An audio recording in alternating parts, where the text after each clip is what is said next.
हादसे से यूपी सरकार ने हालांकि एक सबक लिया है, क्योंकि ये जो कदम उठाया गया उसी तरफ ये कदम उठता हुआ दिख रहा है। राज्य सरकार जल्द से जल्द एसओपी बनाएगी।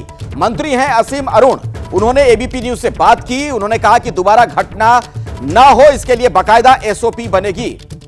सेवादारों का बल प्रयोग गलत था, यह बात भी उन्होंने मानी है।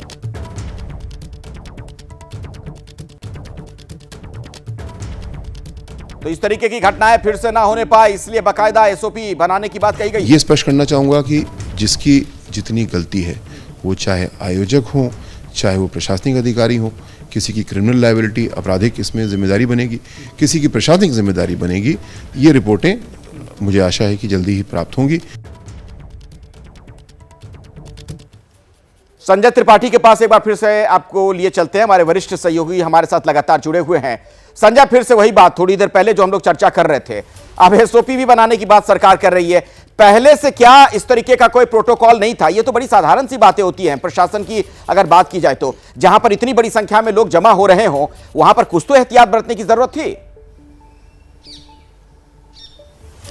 खूब सारा प्रोटोकॉल होता है, बहुत सारी एसओपी पहले से लागू है कि अगर इतनी संख्या में जमावड़ा होता है तो किस किस तरह के इंतजाम किए जाएंगे, कितना सुरक्षा बल रहेगा, किस तरह के पानी के इंतजाम करेंगे, किस तरफ से पैसेज होगा, किस तरफ से मुख्य अतिथि या मुख्य जो प्रवचन देने वाला वो आएगा जाएगा। इस तरह के बहुत सारे प्रोटोकॉल हैं, लेकिन उनका पालन नहीं होता है। एसडीएम ने 80,000 लोगों की जो जमावड़ा लगना था उसके ऊपर सैंक्शन तो दे दी, लेकिन वहाँ 3 लाख लोग पहुँचे थे। ये बात वहाँ पहुँचे हुए पुलिस के लोगों को नहीं पता थी क्या? साफ तौर पर जो पुलिस के इंतजाम किए गए थे तो वो सारे लोग वहाँ खड़े थे, तो उनको अपने वरिष्ठ अधिकारियों को ये बात सूचित करनी चाहिए थी कि 80,000 से 4 गुना ज़्यादा लोग यहाँ पर आ चुके हैं, कोई हादसा हो सकता है, कोई घटना हो सकती है। ऊपर से अखिलेश एक बात और बताऊँ आपको कि लगभग 8 से 10,000 जो बाबा के सेवक हैं, बाबा की जो प्राइवेट आर्मी में कहूँगा, जो वर्दी में रहती है, लाठी डंडों से लैस रहती है, उनकी संख्या 8 से 10,000 थी जो उस कार्यक्रम में मौजूद थे। उन्होंने पुलिस को वहाँ से हटा दिया है, ऐसा हमारे सोर्सेज का दावा है कि जो पुलिसकर्मी वहाँ ड्यूटी करने गए भी थे उनको इन लोगों ने हटा दिया, और पुलिस की संख्या कम थी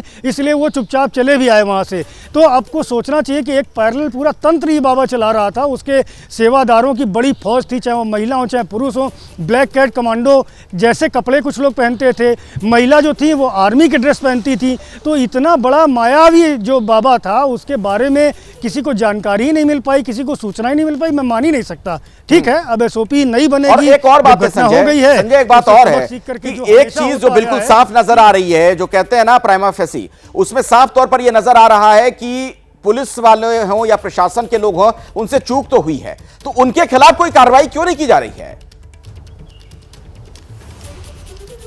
बड़ी हैरान करने वाली बात यह है कि जो सरकार की ओर से दावा किया गया था कि एक रिपोर्ट जो एडीजी आगरा और कमिश्नर अलीगढ़ को देनी है 24 घंटे के भीतर, उस रिपोर्ट का अभी तक कोई पता नहीं है। 48 घंटे से ज़्यादा का वक्त बीत चुका है। इस घटना के पीछे पुलिस प्रशासन की क्या लापरवाही है, कौन जिम्मेदार है, उनके खिलाफ क्या कार्रवाई हुई, ये कोई बताने को तैयार नहीं है। अभी तक इस बारे में कोई चर्चा भी नहीं कर रहा है। जैसा कि चर्चा हो रही थी भोले बाबा की, तो भोले बाबा का नाम जुबान पर भी पुलिस अधिकारी नहीं ले रहे हैं, और लिखा पढ़ी में वो आएगा कि नहीं आएगा। पुलिस की जो रिपोर्ट 24 घंटे में तैयार होनी थी पुलिस और कमिश्नर की, उसमें वो आएगा कि आएगा नहीं आएगा, ये बहुत संशय है। इन पर पर्दा अभी तक पड़ा हुआ है, तो कुछ भी स्पष्ट नहीं है कि आखिरकार इस घटना के पीछे जिम्मेदार कौन है, उन पर कार्रवाई होगी या नहीं होगी, रिपोर्ट में क्या है। बहुत सारे सवाल हैं अखिलेश, इनके जवाब अभी मिलने बाकी है। जैसे ही घड़ी का काटा दोपहर 2:30 पे आए, बबीता जी का दिल सास बहू साजिश के लिए मचल जाए।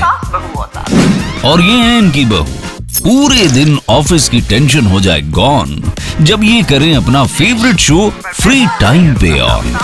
इनकी तरह आप भी देखें अपना फेवरेट शो अपने टाइम पर और डाउनलोड कीजिए एबीपी लाइव ऐप अपने स्मार्ट टीवी पर।